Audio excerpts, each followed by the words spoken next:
Hello student, welcome to online class. आज हम पाठ 10 भिखारिन कहानी में भाग 2 का अध्ययन करेंगे। बच्चों, पिछले वीडियो में हमने रीड किया था कि एक अंधी भिखारन मंदिर के द्वार पर भीख मांगती थी और जो पैसा आता था वहाँ अपनी झोपड़ी में गड़ी एक हांडी में रख देती थी और अपने उसके पास में एक बच्चा था, वहाँ उसे पालती थी।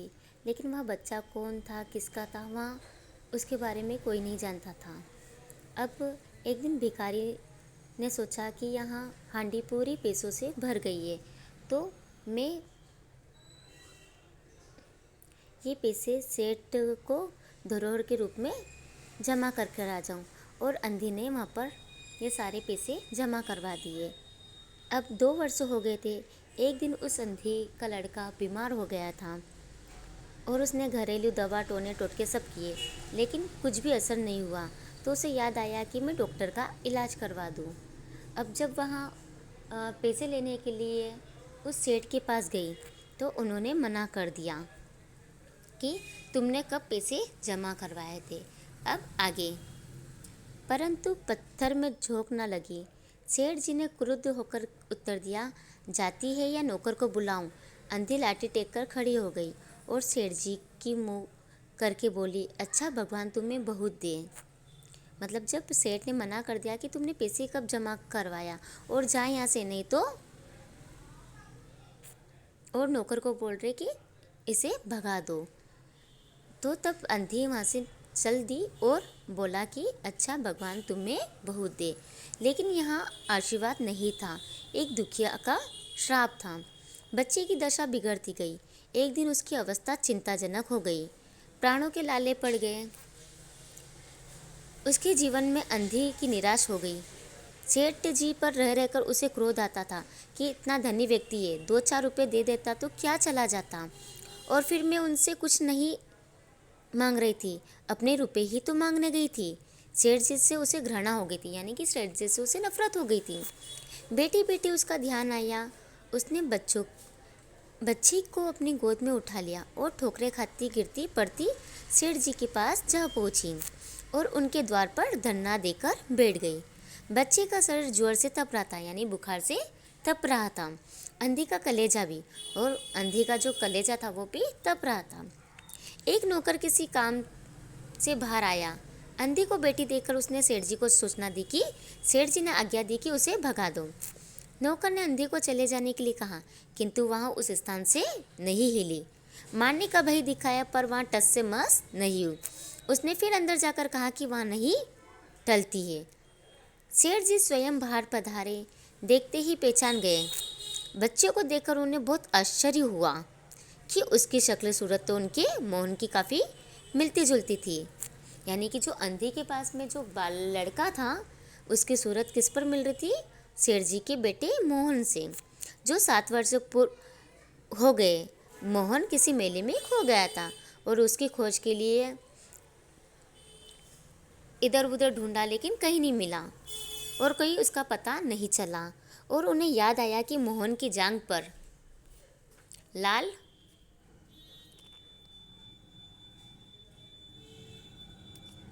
रंग का चिन्ह था। इस विचार के आते ही उन्होंने अंधी के बच्चे की जांघ देखी। चिन्ह अवस्था, परंतु पहले से कुछ बड़ा था। उनको विश्वास हो गया था कि बच्चा उन्हीं का मोहन है। उन्होंने तुरंत उनको छीनकर अपने कलेजे से चिपटा लिया। शरीर जोर से तप रहा था। नौकर को डॉक्टर को लाने के लिए भेजा और स्वयं मकान के अंदर चले गए। अंधी खड़ी हो गई और चिल्लाने लगी, मेरे बच्चे को ना ले जाओ, मेरे रुपए तो हजम कर गए, अब क्या मेरा बच्चा भी मुझसे छीनोगे? सेठ जी बहुत चिंतित हुए और बोले, बच्चा मेरा है, यही एक बच्चा है, 7 वर्ष पूर्व कहीं खो गया था, अब मिला है। अब उनको मैं इसे नहीं जाने दूंगा और लाख प्रयत्न करके मैं इसके भी प्राण बचाऊंगा। अंधी ने जोर का ठहका लगाया, तुम्हारा बच्चा इसलिए लाख प्रयत्न करके भी उसे बचाएंगे, और मेरा बच्चा होता तो उसे मर जाने देते? क्यों? यहाँ कोई अन्याय है? इतने दिनों तक खून पसीना एक करके उसको पाला है, मैं उसको अपने हाथ से नहीं जाने दूंगी। सेठ जी की अजीब दशा थी। कुछ करते धरते नहीं बनता था। कुछ देर वहीं मौन खड़े रहे, फिर मकान के अंदर चले गए। अंधी कुछ समय तक खड़ी रोती रही, फिर वह भी अपनी झोपड़ी की ओर चल दी। दूसरे दिन प्रातःकाल प्रभु की कृपा हुई या दवा ने अपना जादू का प्रभाव किया। मोहन का ज्वर उतर गया, यानी कि उसका बुखार उतर गया। होश आने पर उसने आंखें खोली तो सर्वप्रथम शब्द उसकी जुबान से निकला, माँ। चारों ओर अपरिचित शक्लें देखकर उसने अपने नेत्र फिर बंद किए। उस समय से उसका ज्वर फिर अधिक शुरू हो गया। माँ माँ की रट लगी हुई थी। डॉक्टरों ने भी जवाब दे दिया। सेठ जी के भी हाथ पांव फूल गए और चारों ओर अंधेरा दिखाई पड़ने लगा। क्या करूं, एक ही बच्चा है, इतने दिनों के बाद मिला भी तो मृत्यु उसको चंगुल में दबा रही है। उसे कैसे बचाऊं? यहाँ कौन सोच रहा था? सेठ सोच रहा था। अचानक उन्हें अंधी का ध्यान आया। किसे? सेठ को। पत्नी को बाहर भेजा कि देखो कहीं वहाँ अब तक द्वार पर ना बैठी हो, परंतु वहाँ कहाँ बैठ। सेठ जी ने फिटन तैयार करवाई। फिटन यानी कि जो एक घोड़ा गाड़ी होती है उसे। बस्ती से बाहर उसकी झोपड़ी तक पहुँचे। झोपड़ी बिना दरवाजे की थी। अंदर गए, देखा कि एक अंधी फटे पुराने टाट पर पड़ी है और उसके नेत्रों से अश्रुधारा बह रही है। सेठ जी ने धीरे से उसको हिलाया। उसका शरीर भी अग्नि की भांति तप रहा था। सेठ जी ने कहा, बुढ़िया तेरा बच्चा मर रहा है। डॉक्टर निराश हो गए हैं। रह रहकर वहाँ तुझे ही पुकारता है। अब तू ही उसके प्राण बचा सकती है।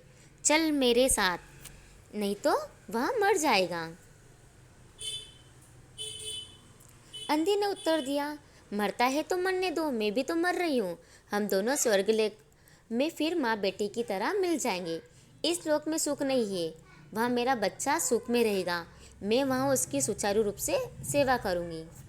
सेठ जी रो दिए। आज तक उन्होंने किसी के सामने सिर न झुकाया था, किंतु इस समय अंधी के पांव पर गिर पड़े और रो रो कर कहा, ममता की लाज रखो, आखिर तुम भी उसकी माँ हो।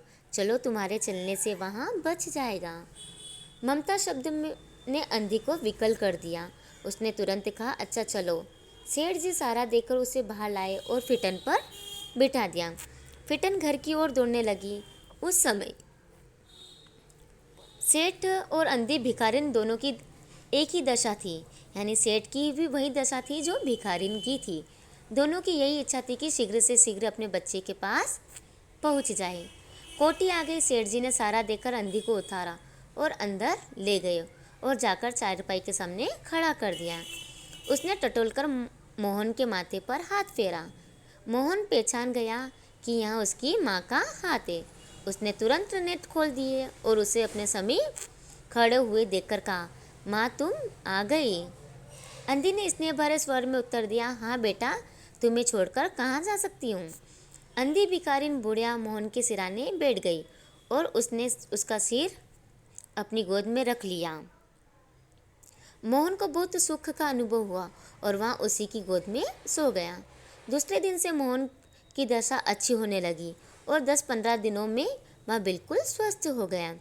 जो काम हकीमों के जोशानदेह, वैद्यों की पूड़ियाँ और डॉक्टर के मिक्सचर न कर सकते थे, वह अंधी की स्नेह यानी स्नेह सेवा ने पूरा किया। मोहन के पूरी तरह स्वस्थ होने जाने पर अंधी ने सेठ से विदा मांगी। सेठ जी ने बहुत कुछ कहा सुना कि वहाँ उन्हीं के पास रह जाए, परंतु वह सहमत नहीं हुई। विवश होकर विदा करना पड़ा। जब चलने लगी तो सेठ जी ने रुपए की एक थैली उसके हाथों में दे दी। अंधी ने पूछा, इसमें क्या है?